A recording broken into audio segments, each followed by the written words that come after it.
पिछले लगभग 23 दिन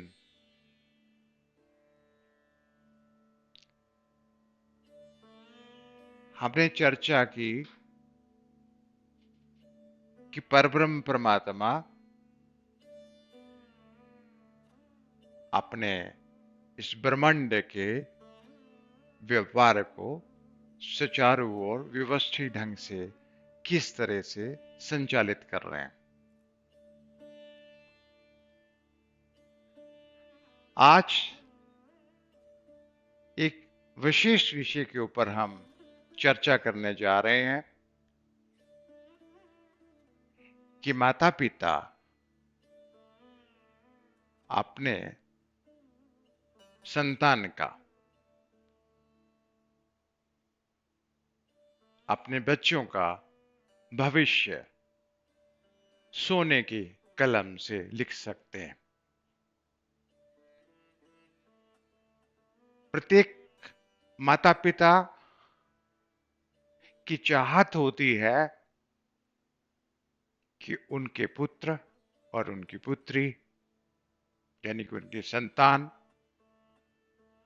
पूर्ण रूप से शिक्षा को प्राप्त करे और शिक्षा को प्राप्त करने के बाद चाहे वो नौकरी पे जाए या व्यवसाय करे, उसके ऊपर प्रगति के शिखरों को वो छू सके।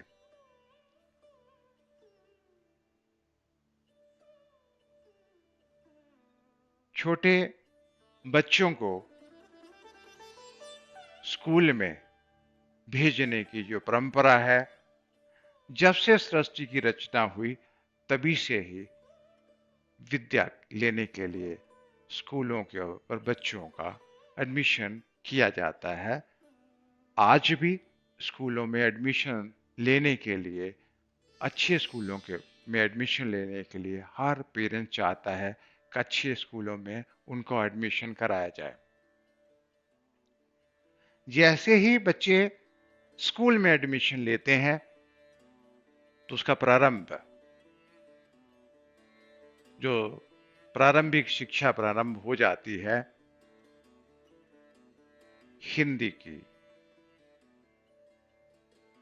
जो वर्णमाला है, इंग्लिश की जो वर्णमाला है, आ से लेके शम तक शब्दों को जो उसको पढ़ाया जाता है, ए से लेके जेड तक जो उनको पढ़ाया जाता है, उन शब्दों को जोड़ देने के बाद उनको दूसरी कक्षा के अंदर उसको प्रमोट किया जाता है। मैथमेटिक्स में 0 से लेके 1, 2, 3, 4, 5, 6, 7, 8 और 9, 1, 0, 1, 2, 3, 4, 5, 6, 8, 9। उसके बाद आप जितने भी 0 लगाते जाइए कि जो काउंटिंग 0 से लेके 9 तक है, मैथमेटिक्स में इतना उनको पढ़ाया जाता है। एडवांस स्टडी के अंदर जब स्कूल में बच्चे जाते हैं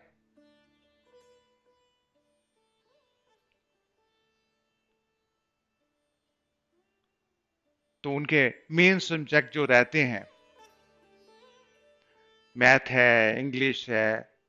हायर स्टडी में अगर हम डिवीजन करके देखते हैं साइंस को, फिजिक्स है, बायोलॉजी है, केमिस्ट्री है, मैथमेटिक्स है और इंजीनियरिंग है, लैंग्वेज है, आपका मेडिकल साइंसेस है, कॉमर्स का एरिया है, हिस्ट्री है। ये जो आपको जो एजुकेशन मिलती है, हम कोशिश ये करते हैं कि अपने बच्चों को जब स्कूल में डालते हैं तो वो जो सिलेबस उनको बुक्स मिलती है उनको पढ़ाने की कोशिश करते हैं।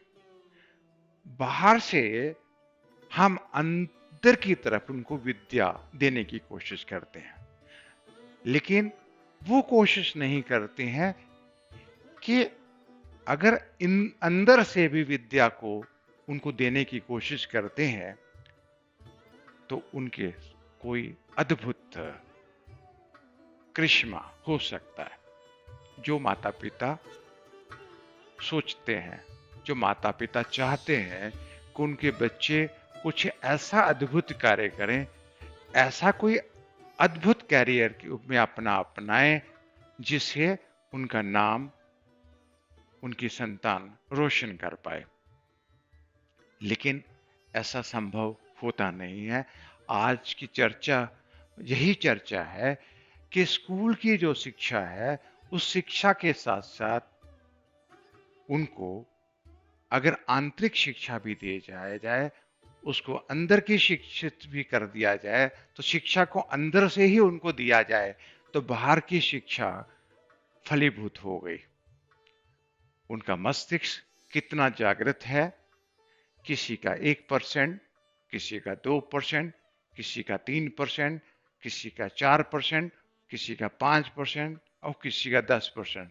लेकिन ये मैं कह सकता हूं 100% माइंड या मस्तिष्क किसी भी पैदा होने वाले बच्चे का अगर लाखों में, करोड़ों में किसी एक का होगा, पूरा मस्तिष्क तो उसका जागृत ही नहीं है। मेरा जो आपको कहने का, जो अपने मेरे पर्सनल एक्सपीरियंस है, मैं पिछले 27 साल से हायर स्टडी स्पिरिचुअल योगिक साइंसेस से जुड़ा हूं।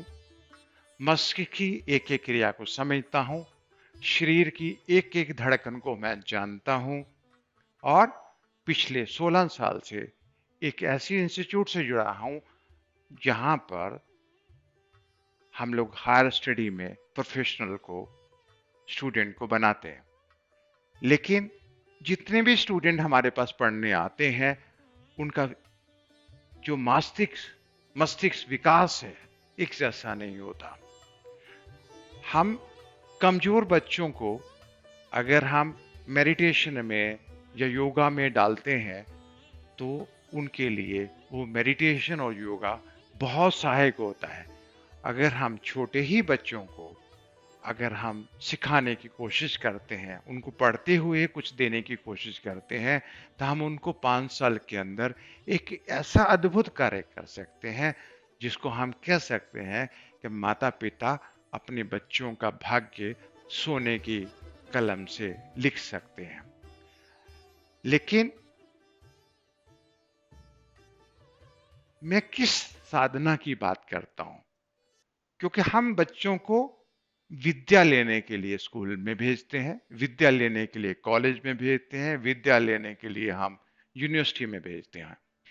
लेकिन विद्या की जो देवी है सरस्वती है। मैं सरस्वती की साधना की सिर्फ बात करता हूं। अगर बच्चों को सरस्वती की साधना कराई जाए, बच्चे की सरस्वती साधना सिद्ध हो जाए, तो उसका मस्तिष्क पूर्णता चैतन्य हो जाता है और उसके लिए बहुत वक्त नहीं लगता है। उसमें एक 5 साल का टाइम लगता है। 5 साल में हम अपने बच्चे की बुद्धि को इतना तीक्ष्ण कर सकते हैं, इतना श्रेष्ठ कर सकते हैं, इतना उच्च कोटि का कर सकते हैं कि जीवन में उसके लिए कुछ भी असंभव नहीं रहता। कुछ भी कार्य करना चाहे वो उस कार्य करने में पूर्ण क्षमता के साथ उस कार्य को कर सकता है। लेकिन कौन सी एज होनी चाहिए जिस एज में इस साधना को प्रारंभ करें? सरस्वती साधना का जो प्रारंभ है, जब शरीर में जो तन्मात्राएं हैं, उसकी तन्मात्राओं उसकी सिद्ध हो जाती हैं, उसकी तन्मात्राएं तीव्र हो जाती हैं, उसकी बुद्धि का विकास कैसे हो गया है, तो हमारी जो तन्मात्राएं हैं, नाक है, जिह्वा है, त्वचा है, आंखें हैं और हमारे दोनों कान हैं। ये हमारी तन्मात्राएं हैं। लेकिन तन्मात्रा उसको मैं समझाने के लिए आपको बताना चाहूंगा कि हमारे शरीर का जो निर्माण हुआ वो 5 तत्वों को लेके हुआ। आकाश, वायु, अग्नि, जल और पृथ्वी। आकाश का जो गुण है शब्द है, और वायु का जो गुण है वो स्पर्श है, और अग्नि का जो गुण है वो रूप है, और जल का जो गुण है वो तरलता है, और पृथ्वी का गुण जो है गंध है, सुगंध। लेकिन आकाश का तो एक ही गुण है, शब्द है, लेकिन वायु का एक जो मूल गुण होता है वो स्पर्श होता है, लेकिन उसका आकाश का गुण उसमें मिल जाता है। इसलिए वायु का स्पर्श और शब्द होता है, और अग्नि का रूप, शब्द और स्पर्श गुण होते हैं, और जल का तरलता, शब्द, स्पर्श और रूप, और पृथ्वी का गंध, तरलता, शब्द, स्पर्श और रूप। आप शब्द की जो तन्मात्रा है, हम शब्द को अपने कान से सुनते हैं। वायु को स्पर्श जो है, हमारी स्किन जो है, हमारी जो त्वचा है, वो हमारी तन्मात्रा है। अग्नि का गुण जो रूप है, हम आंखों से देखते हैं। और जल है, तरलता जो है, हम अपनी जिह्वा से, वो तन्मात्रा है। और पृथ्वी है जो सुगंध है, हम नाक से सूंघते हैं।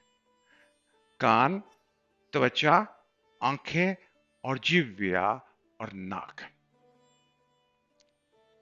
हम छोटे बच्चे को, जैसे छोटा बच्चा होता है तो उसको बोलते हैं मम्मा, पापा, चाचा, ताया, अंकल, आंटी। हम चीज उनको जो बताते हैं, जिन शब्दों में उनको बताते हैं, वो सुनता है। जब वो उसके कान सुन सकते हैं, हम कोई चीज बोलते हैं, उसके कान इतने जागृत हो गए हैं। स्पर्श में कोई छूता है तो उसको पता चलता है उसको कोई छू रहा है। जैसे हम बच्चे को चुंबन करते हैं तो उसको एहसास होता है कि कोई उसको प्रेम कर रहा है। रूप में वो पहचानना शुरू कर देता है कि ये पिता है, ये माता है, ये चाया है, ताचा है। रिश्तों को पहचानने शुरू कर देता है। जीविया में उसको पता चलता है ये लिम्का है, इसको पता चलता है ये थम्स अप है, इसको पता चलता है ये जूस है, इसको पता चलता है पानी है। गंध, सुगंध को उसको नेचुरल का, उसको तरह तरह की सुगंध उसको समझ आने शुरू हो जाती है। तो सारी तन्मात्राएं पूरी तरह से जागृत हो जाती हैं। वो एज साधना करने की, वही एज प्रारंभ करने की बेस्ट एज होती है, जब तन्मात्राएं उसकी जागृत हो जाएं। तो 7 वर्ष की आयु के अंदर बच्चों की सारी तन्मात्राएं जो जागृत हो जाती हैं, और उसको पहचान, हर आकाश शब्द की पहचान हो जाती है, स्पर्श की पहचान हो जाती है, रूप की पहचान हो जाती है, जो जल तरलता की है, जो बहुत क्वालिटी है जल की, उनकी पहचान हो जाती है, और सुगंध की पहचान भी होने लगती है। तो 7 वर्ष की आयु के अंदर, जैसे हम 6 ईयर के बाद कहते हैं कि गवर्नमेंट कहती है कि फर्स्ट स्टैंडर्ड में एडमिशन लेने के लिए उसको 6+ होना चाहिए। फर्स्ट स्टैंडर्ड में या सेकेंड स्टैंडर्ड में अगर उसको सरस्वती साधना प्रारंभ की जाए, अगर 7 वर्ष की आयु के अंदर साधना प्रारंभ करता है, तो मैं इस चीज की बात कर सकता हूं कि 12 साल की उम्र में उसको वहां तक पहुंचाया जा सकता है जो कृष्ण जी के पास था। 12 साल की उम्र में उसको वो दिया जा सकता है जो रामचंद्र जी को वशिष्ठ जी ने पढ़ाया। 5 साल की उम्र में वो दिया जा सकता है जो जग जननी ने ब्रह्मा जी को, विष्णु जी को, महेश जी को दिया।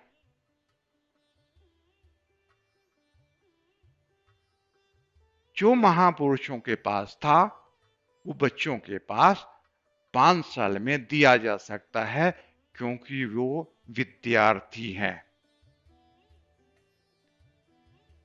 आप नहीं सीख सकते क्योंकि आप व्यापार करते हैं, आप व्यस्त हैं, आप नौकरी करते हैं, आप नहीं कर सकते हैं।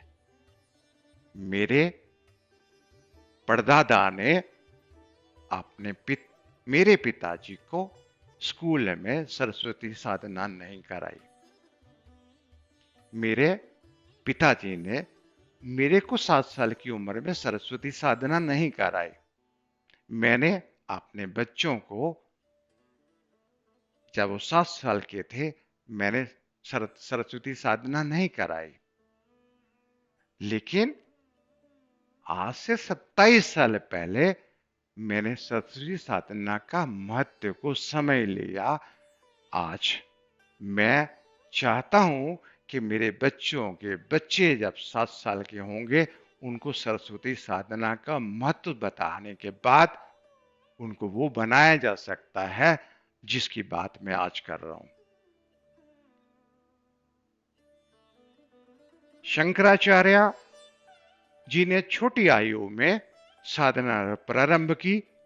10 साल की आयु में गुरु जी ने उनको बोल दिया कि मैंने जो तुझे देना था वो तुझे दे दिया। 10 साल के बालक को बोल दिया कि तुम वाराणसी में जाके अब तुम ग्रंथ लिखो, आप पुस्तकें लिखो, जो तुम जानते हो उसको लिखने की कोशिश करो। 4 साल के अंदर उसने जो कुछ भी लिखा 14 साल की उम्र में, वो आज भी शंकर भाष्य के नाम से आज सब हमें मिलता है। कि 10 साल से लेके 14 साल का बच्चा क्या लिख सकता है, आज बड़े बड़े शंकराचार्य जो पीठ के शंकराचार्य है उसके ऊपर विवेचना करते हैं। और आज उसको पढ़ के आपके दंग हो जाएंगे कि 10 साल से लेके 14 साल का बच्चा क्या लिखता है, क्या बोलता है। मैं थोड़ा सा और पीछे आपके पास आऊंगा। हम स्कूल में पढ़ने गए तो आज हम इंग्लिश स्कूल में पढ़ना चाहते हैं, लेकिन पहला अक्षर क्या है? ए। और हिंदी में ए अक्षर है। लगभग 1830 के अंदर अंग्रेजों ने ये डिसाइड किया था कि हिंदुस्तान में इंग्लिश स्कूल खोले जाए। और उन्हीं दिनों में एक अंग्रेज थे, उन्होंने एक पत्र लिखा कि हिंदुस्तान की एजुकेशन सिस्टम को हमने ऐसा बना दिया है कि किसी भी हिंदुस्तानी को क्रिश्चियन बनाने की जरूरत नहीं है। ये देखने में हिंदू लगेंगे, लेकिन अंग्रेजी पढ़ते पढ़ते ये अपने आप ही क्रिश्चियन जैसे हो जाएंगे। लेकिन मैं उनको ये बताना चाहता हूं, गलती से उन्होंने जो इंग्लिश की वर्णमाला बनाई, अल्फाबेट्स बनाए, उसमें उन्होंने पहला अक्षर ए से रखा। जो ए है, अगर उसके ऊपर हम बिंदी लगा देते हैं, ये सरस्वती जी का बीज मंत्र है।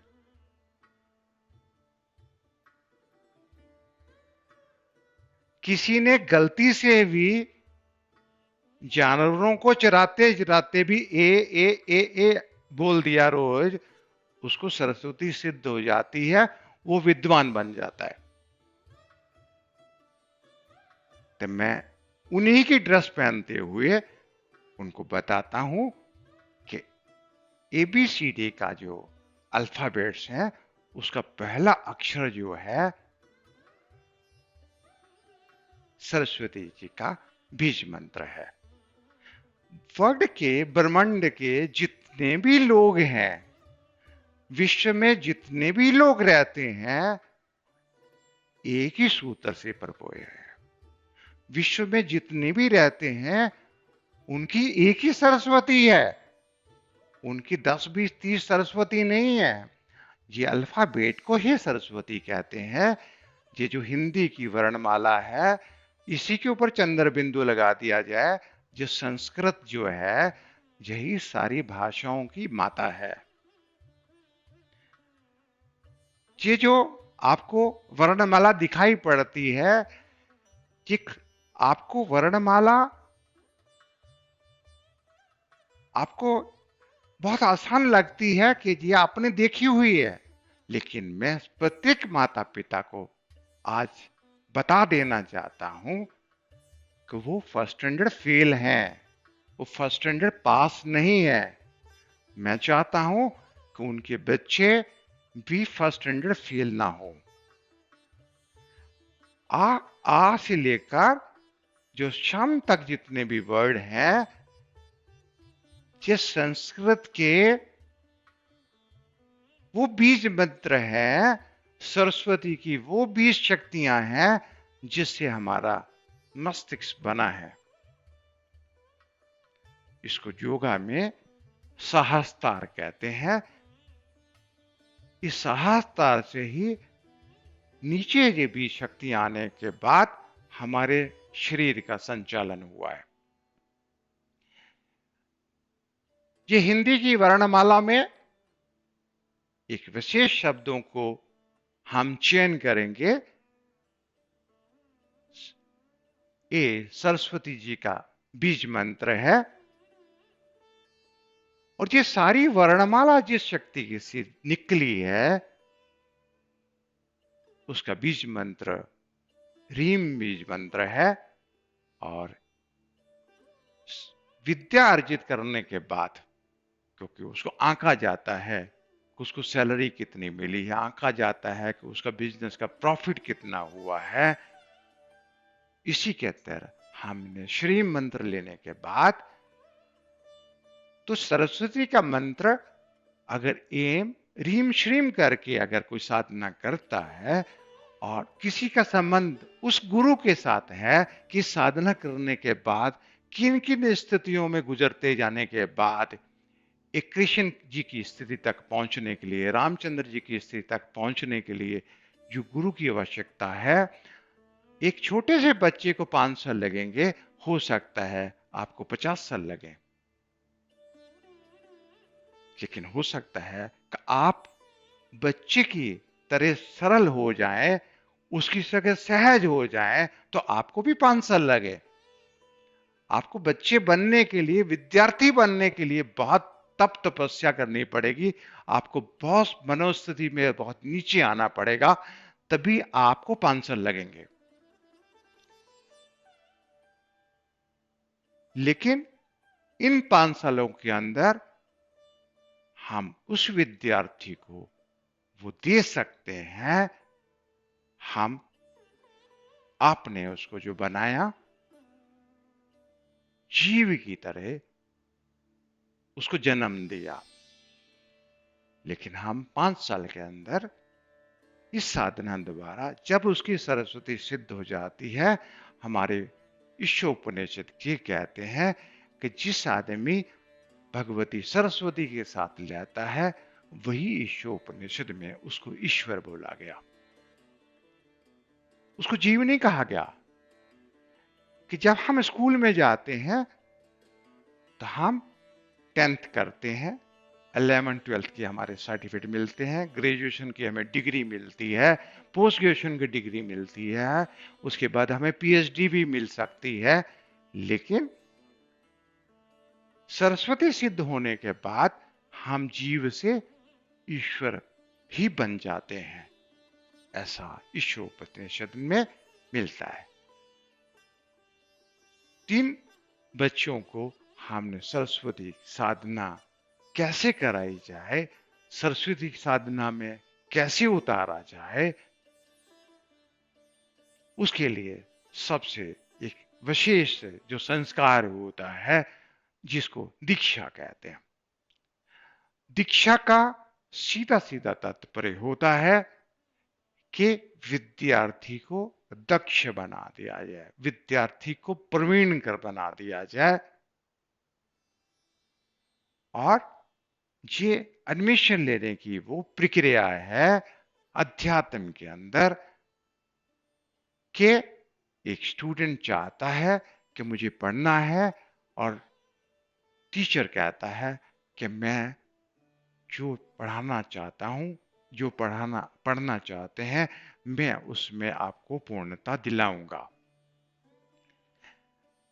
लेकिन जब हम साधना की बात करते हैं तो प्रत्येक माता पिता को इसी चीज का मलाल रहता है, कहीं इसको भगवे कपड़े ना पहना दिया जाए, इसको हिमालय की तरफ ना भेज दिया जाए। इसीलिए मैंने ड्रेस कोड आज इसी तरह से पहन के आया हूं कि इस तरह की बातें आप ऐसे आदमियों से सुनना चाहते हैं कि जो श्रेष्ठता मिलने के बाद हम जब व्यापार करते हैं तो हमें ऐसे कपड़े पहने पड़ेंगे, जब ऑफिस जाएंगे तो हमें ऐसे कपड़े में, क्योंकि अंग्रेजों ने हमें बताया कि ऐसे ही व्यापार किया जा सकता है, ऐसे ही बिजनेस किया जा सकता है। हम मानते हैं कि हम ऐसे ही व्यापार करना चाहते हैं, लेकिन जब ही हम साधना करेंगे तो हमें एक ढीला ढाला एक बच्चों को कुर्ता पजामा, जिससे वो आसानी से सुखासन में बैठ सके। 10 मिनट के लिए जो बीज मंत्र उनको दिया जाए, पहले दिन वो 10 मिनट ही बोलें और मस्ती से स्कूल चले जाए। दूसरे दिन 11 मिनट ही बोलें। सिर्फ 24 घंटे में आधा घंटा ही साधना करने के बाद एक दिन ऐसे आता है कि उनकी अंदर की जो शक्ति है, भगवती सरस्वती जागृत हो जाती है, और एक दिन अद्भुत तथ्य आपको देते हैं कि मैंने भगवती सरस्वती के साक्षात दर्शन किए। तो मैं जितने भी माता पिता हैं उन सभी का आह्वान करता हूं कि अगर उनके बच्चे 7 साल की एज के हैं तो तब वो शुरू करें, तो 12 साल उसको होंगे। अगर वो 8 साल की एज में शुरू करते हैं तो 13 साल तक स्टडी करेंगे, और अगर वो 18 साल की एज में भी करते हैं तो उनको भी 23 साल ही लगेंगे। तो किसी भी एज में हम शुरू कर सकते हैं जब वो स्कूल के हैं, लेकिन कम से कम उसकी आयु होनी चाहिए 7 साल की होनी चाहिए, जिससे वो साधना पद्धति को वो समझ सके और उस साधना को कर सके। और धीरे धीरे साधना करते करते जैसे जैसे उनको जरूरत पड़ेगी उनको सहायता दी जा सके। और किस तरह से इस साधना पद्धति को आप अपनाना चाहेंगे, हम कल आपसे हम बात करेंगे कि इस साधना को किस तरह से प्रारंभ किया जाए और किस तरह से इस साधना को किया जाए। इतना कहते हुए मैं आप सबको आशीर्वाद देता हूं।